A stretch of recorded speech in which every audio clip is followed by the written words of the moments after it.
Boa noite, queridos da Igreja Batista da Freguesia, irmãos amados, vocês que nos assistem pelo YouTube, sejam muito bem-vindos no nosso Oração e Ação Jovem. Hoje é aquele dia em que os jovens trazem as suas mensagens ou convidam alguém que tenha um certo relacionamento com eles para trazer uma palavra do Oração e Ação Juventude Jovem. Muito bem, vamos ver os nossos motivos de oração primeiro. Nós vamos estar agradecendo a Deus pelos aniversários da Rose, da Mônica, da Larissa, do Nelson, do Gustavo e do Fernando. Deus abençoe vocês, queridos. Vamos estar pedindo pela saúde do João, que é pai do Gelson. Vamos estar pedindo orações pelo Paulo, que é o pai da Cristina. Vamos pedir orações também pela Érica, que é sobrinha do pastor Marcelo, pedir pela Rejane, Marilac, Agnello, Antônio, Janice, Márcia, Edna e Nelson, do Arraial do Cabo. Que Deus abençoe esses irmãos que estão doentes, alguns estão hospitalizados, como o pai do Gelson e o pai da Cristina, que também é pai da Claudinha, está hospitalizado no Evandro Freire, e vamos pedir que Deus o abençoe, que traga restauração para ele. Vamos orar também pela Ana Clara, a pedido do Joel e Andréia, seus pais. Vamos orar pelos nossos governantes, pelos profissionais de saúde, pastores e missionários. Pedir também pela campanha de vacinação no nosso país. Temos clamado a Deus salvação, restauração para o nosso Brasil, né? Pedindo sempre que Deus abençoe, fortaleça, guarde os nossos bons governantes e que Deus faça uma obra de transformação nos muitos corações de muitos governantes que estão comprometidos com a corrupção. Que Deus tenha misericórdia, que Deus transforme, que Deus faça uma mudança realmente no nosso país. Estamos empenhados em cuidar de pessoas. Nossa igreja tem se dedicado à área de ação social. Muitas pessoas estão passando sérias necessidades. Nós estamos distribuindo cestas básicas com muito critério. A Rose, que dirige a ação social de nossa igreja, ela tem sido muito criteriosa. Temos podido ajudar muitas pessoas, graças a Deus. E você pode ajudar também, pode ter a alegria de dizer: eu estou ajudando pessoas, eu estou cumprindo a minha missão evangelizadora, mas também a missão de misericórdia, de amar o próximo, não é? Você pode cooperar com o preço de uma cesta básica, por exemplo. Nós conseguimos cestas básicas bem sortida, com bastante quantidade e qualidade, por R$ 57. Se você quiser fazer uma contribuição nesse valor para uma cesta básica, você vai receber aí a informação da conta da nossa igreja, da Igreja Batista da Freguesia da Ilha. Você pode, por aplicativo, transferir, depositar, ou se quiser fazer uma visita à nossa igreja, na Rua Magno Martins, 165, na Freguesia, na Ilha do Governador, você é muito bem-vindo. Ok, nós estamos também apoiando uma obra muito importante, uma obra de recuperação de dependentes químicos.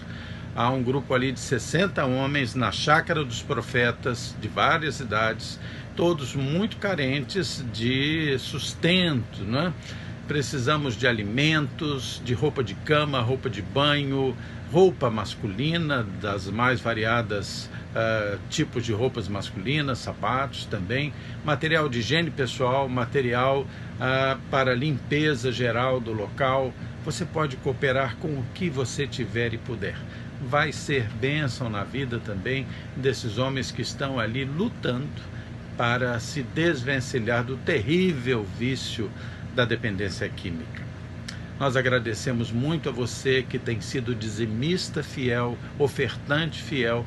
Isso tem sido o que nos sustenta ali para fazer esse trabalho de ação social.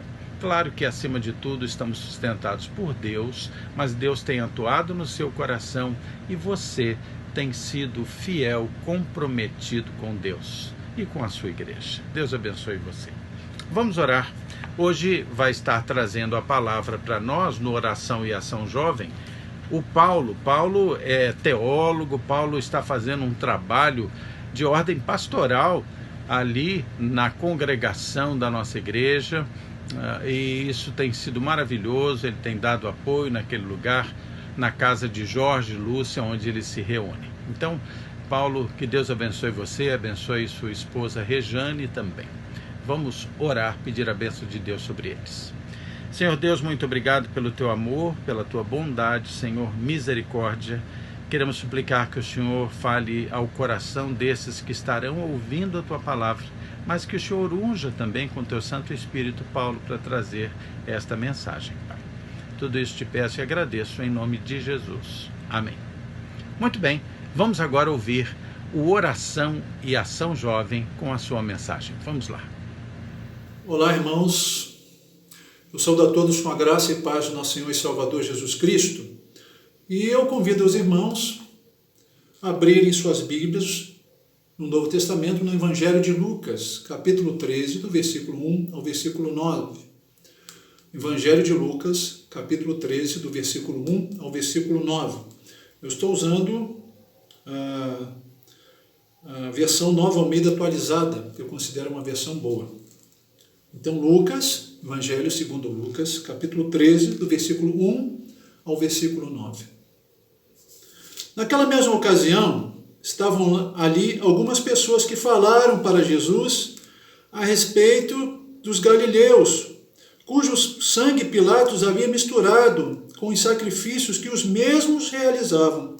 Então Jesus lhes disse: vocês pensam que esses galileus eram mais pecadores do que os outros galileus por terem padecido estas coisas? Digo a vocês que não eram. Se, porém, não se arrependerem, todos vocês também perecerão. E quanto àqueles 18 sobre os quais desabou a torre de Siloé e os matou, vocês pensam que eram mais culpados do que todos os outros moradores de Jerusalém? Digo a vocês que não eram, mas se não se arrependerem, todos vocês também perecerão. Versículo 6.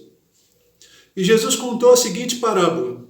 Certo homem tinha uma figueira plantada na sua vinha, e vindo procurar fruto nela, não achou. Então disse ao homem que cuidava da vinha: já faz 3 anos que venho procurar fruto nessa figueira e não encontro nada. Portanto, corte-a, porque ela ainda está ocupando inutilmente a terra. Mas o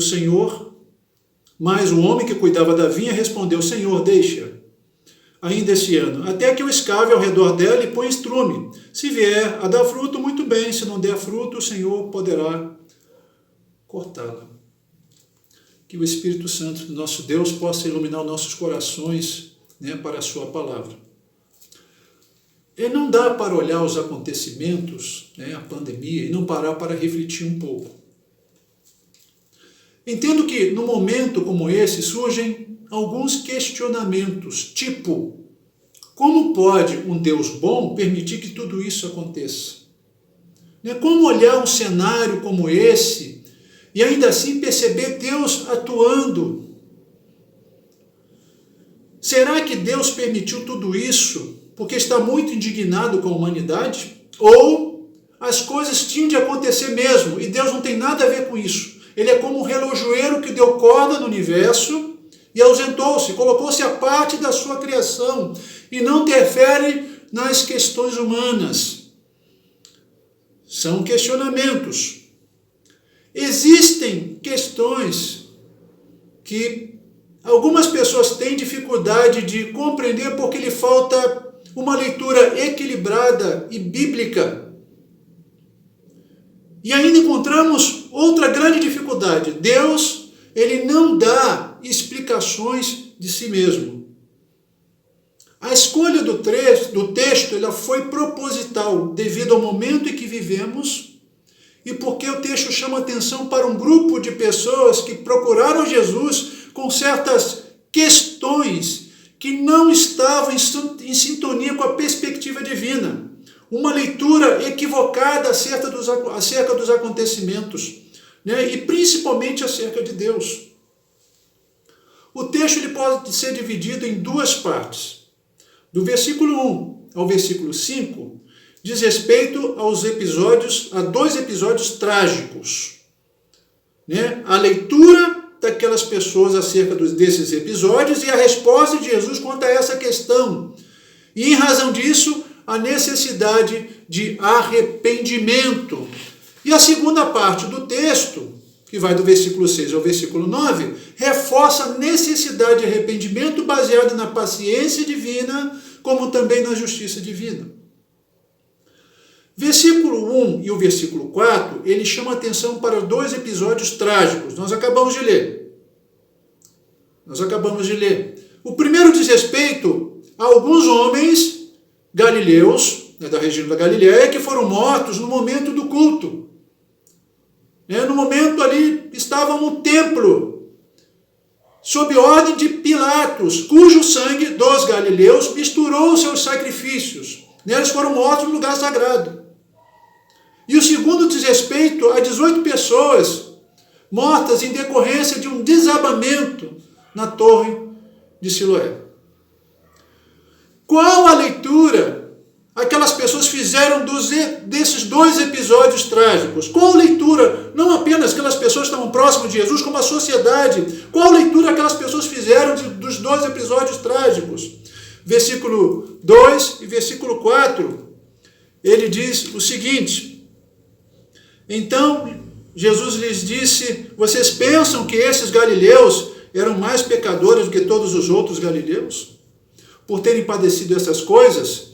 E o versículo 4, e quanto àqueles 18 sobre os quais desabou a torre de Siloé e os matou, vocês pensam que eles eram mais culpados do que todos os outros moradores de Jerusalém? É importante aqui destacar essa palavra, esse verbo pensais, né? Indica que eles supunham, na concepção daqueles homens, a desgraça ela estava associada ao desagrado divino. Para eles, tal acontecimento foi um sinal de desaprovação de Deus. Eles supunham que aqueles que sofriam de modo incomum eram, portanto, culpados de atos abomináveis, horrendos, tipo, a desgraça foi proporcional à vida pecaminosa deles.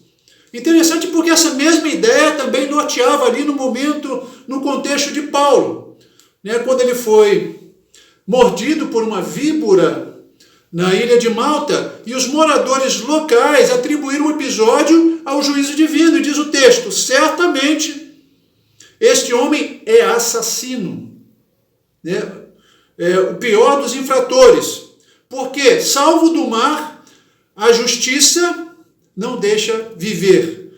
A justiça aqui, essa palavra é o nome de uma divindade, é uma divindade chamada justiça.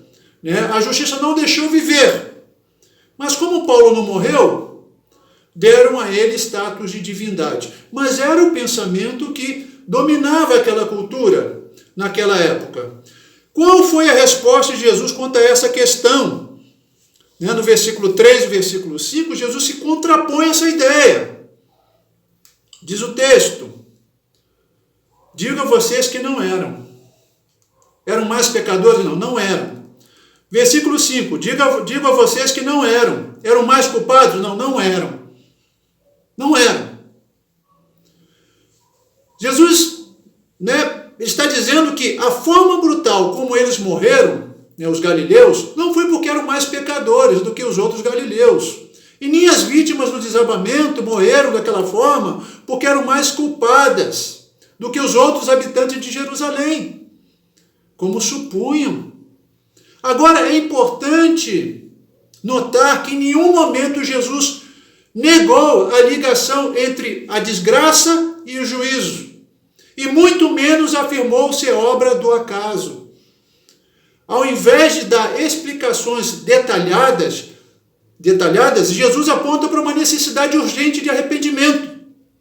Não é isso que diz o texto? Se não se arrependerem, todos vocês também perecerão. Isto é, se vocês não mudarem radicalmente, como eles perecerão.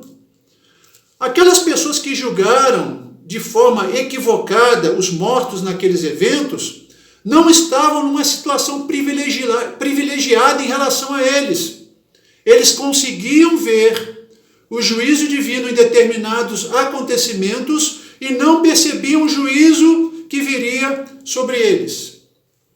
Jesus esperava que aqueles eventos servissem como um tipo de advertência, a fim de que a sociedade da época refletisse, avaliasse a sua própria vida, a sua condição e sua relação com Deus.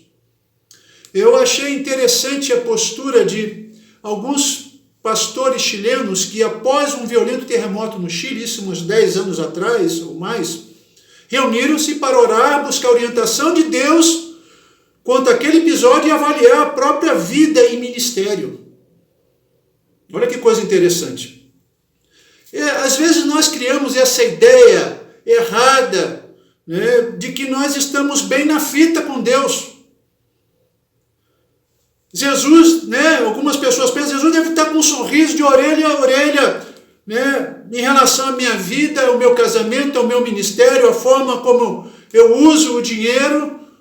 Né, às vezes criamos essa ideia, né, até o meu envolvimento com as coisas concernentes ao reino de Deus. Nós precisamos estar abertos para a sondagem de Deus todos os dias, como diz o Salmo 139, 23 e 24. Sonda-me, ó Deus, e conhece o meu coração. Prova-me e conhece os meus pensamentos. E vê se há em mim algum caminho mau e guia-me pelo caminho eterno. Versículo 6 e versículo 9. Jesus ele conta a parábola, eu vou ler novamente. E Jesus contou a seguinte parábola.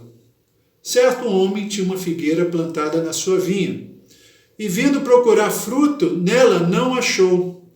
Então disse o homem que cuidava da vinha, já faz 3 anos que venho procurar fruto nessa figueira e não encontro nada, portanto corte-a, porque ela ainda está ocupando inutilmente a terra. Mas o homem que cuidava da vinha respondeu, Senhor, deixe-a ainda este ano, até que eu escave ao redor dela e ponha estrume. Se vier a dar fruto, muito bem, se não der fruto, o Senhor poderá cortá-la. Jesus, nessa parábola, ele utiliza figuras bem conhecidas e simples. É uma linguagem assim meio que, né, rural, do campo. E eu creio que até as pessoas de nosso tempo que residem em grandes cidades serão capazes de compreender. A parábola fala de uma figueira que geralmente começa a dar frutos a partir dos 3 a 4 anos de idade. O problema é que, após o período de início do ciclo de produtividade da figueira, a figueira não havia produzido nada. Num total de aproximadamente 6, 7 anos, não produziu nada. Conclusão óbvia do dono do campo, a figueira é estéril, improdutiva, não vingou, não é boa. Então não há razão para mantê-la no campo, corte-a. Mas o viticultor, o homem que cuidava do campo, propõe uma alternativa, por estrume, isto é, adubar, na tentativa de torná-la produtiva. Caso desse fruto, tudo bem. Caso contrário, corta. Moral da história. Jesus fala da necessidade de arrependimento. Por que há uma necessidade de arrependimento? Aí Jesus conta essa parábola. Moral da história. Deus é paciente, mas paciência tem limite. Deus é paciente, mas paciência tem limite. E eu gostaria de concluir esta mensagem, fazer algumas aplicações no texto. Primeiro, o que o texto ensina sobre a relação entre Deus e a história humana? Será que ele está completamente desligado, indiferente, passivo, já que ele não interfere nas questões humanas, pelo menos existe um pensamento, pessoas que pensam assim, e aí nós vemos que o próprio Jesus já é o maior sinal da intervenção de Deus na história. E Jesus aponta para um fim, para a consumação da história. é uma prova de que Deus não está indiferente. O trono de Deus não é passivo. Não existe nada fora, nada que esteja fora da sua vontade soberana. Nada. E esse tema é abrangente. Podemos pegar outros textos para testificar isso. Bem, segunda lição. Essa é a primeira lição. Segunda lição. É interessante notar que a parábola da figueira estéril, da figueira improdutiva, ela fala da paciência divina, como também da justiça divina.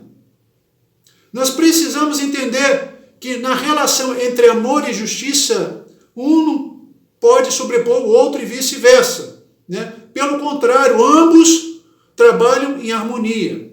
Nós devemos tomar o cuidado para não enfatizar de forma extremada o amor de Deus, o aspecto amoroso de Deus, e esquecer completamente do aspecto justo de Deus. A cruz, ela aponta para esses dois atributos, posso chamar assim, de amor e justiça. O Deus que nos ama é também um Deus santo e justo e que exige santidade do seu povo. Terceira lição.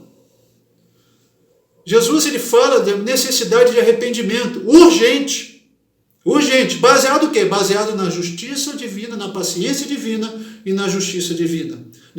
Deus é paciente, mas paciência tem limite. E há uma necessidade de arrependimento. E o verdadeiro arrependimento envolve três aspectos do sentido humano. O cognitivo, que é a mente. A própria palavra metanoia, ela significa isso, a mudança de mentalidade. O emotivo, porque mexe com as nossas emoções. E o volitivo, que provém da volição, da vontade. Arrependimento é mudar radicalmente de uma posição para outra. Não basta chorar, não basta pensar, é necessário se mover. É necessário postura. E talvez exista entre as pessoas que me ouvem alguém que precisa mudar. E mudar radicalmente. Talvez das trevas para a luz. Falo de conversão. Uma vida de rebelião para uma vida de entrega a Jesus Cristo. Sair da neutralidade. Sair de cima do muro. Ou então do pecado para a santidade. Pessoas que levam uma vida licenciosa dentro da própria igreja. Precisa de mudança. É necessário mudar. Da amargura, do ressentimento, do ódio para o amor, para o perdão. A lei de Cristo é a lei do amor. É necessário mudar. Do egoísmo para o altruísmo, generosidade. Da arrogância para a humildade. Da desonestidade, enriquecimento ilícito para uma vida honesta. Da ganância para o desapego. É tempo de arrepender-se. Talvez seja necessário você fazer aquela oração que Davi fez no Salmo 139. Permitir que Deus venha sondar o seu coração. Por quê? Por quê? Porque Deus, ele é paciente, mas paciência tem limite. É tempo de arrepender-se. E que Deus nos abençoe e abençoe a nossa amada igreja, a liderança, e que possamos, como igreja, ser relevantes, refletir a glória de nosso Senhor a cada dia. Amém. Muito obrigado, Paulo, pela mensagem. Muito obrigado, jovens, pela administração do Oração e Ação Jovem. Que Deus abençoe a juventude na nossa igreja, que tem sido comprometida, participante do Glória a Deus pela juventude de nossa igreja. Nós vamos agora orar por aqueles motivos que levantamos no início do nosso programa. Vamos pedir a Deus as bênçãos dele sobre esse povo aqui. Feche os olhos outra vez, baixe sua cabeça, vamos orar. Deus de amor, muito obrigado pelo teu cuidado para conosco, Senhor. Muito obrigado, Senhor, pelos aniversários feitos pelas pessoas de nossa igreja. Abençoa-os, Senhor, eu te suplico que eles façam muitos aniversários com saúde e sempre debaixo da tua vontade. Senhor, abençoa os que estão doentes, Senhor. Muitos estão acometidos da Covid e outras enfermidades também. Senhor, o Senhor é o médico dos médicos, o Senhor é Jeová Rafá. Senhor, suplicamos, Senhor, que tu ponhas a mão sobre os que estão enfermos, que eles possam ser curados, Senhor, pelo teu santo poder, Senhor. Abençoa os médicos que cuidam deles também, a ação dos remédios, a ação de toda a tecnologia ali empregada. Senhor, consola as famílias, os corações daqueles que perderam seus entes queridos, Senhor. Tem misericórdia de nós. Senhor, abençoa também aqueles que pediram, Senhor, orações por outros motivos que não apenas de enfermidade, mas que pediram pelos seus familiares, aqueles que estão sem emprego. Tem misericórdia. Abra, Senhor, eu te peço uma porta de trabalho, Senhor, para eles. Senhor Deus, abençoa os governantes do nosso país. Em especial, suplico, fortalece, cuida, protege, dê sabedoria e ousadia aos bons governantes, Senhor, que eles possam sobressair e vencer. Senhor Deus, eu quero suplicar que o Senhor fale a mente e ao coração dos maus governantes também, que eles possam ser transformados. Mas se usando, Senhor, do seu livre-arbítrio, se negarem a ouvir a tua palavra, Senhor, a minha súplica é que o Senhor os retire do poder, que eles deem lugar àqueles que querem fazer e viver a tua vontade. Tem misericórdia do nosso Brasil. Senhor, salva o Brasil, Senhor, eu te suplico. Senhor, restaura nossa pátria, Senhor, restaura, Senhor. Nós confiamos em Ti. Tudo isso te pedimos e agradecemos em nome de Jesus. Amém. Queridos, Deus abençoe vocês. Amanhã estaremos com o nosso Oração e Ação Kids. Quem vai estar contando a história de amanhã será a Raquel e a Manuela, contando a história lá da Carolina do Norte, nos Estados Unidos. Essa mãe e filha tão queridas. Amanhã estaremos juntos outra vez. Até lá.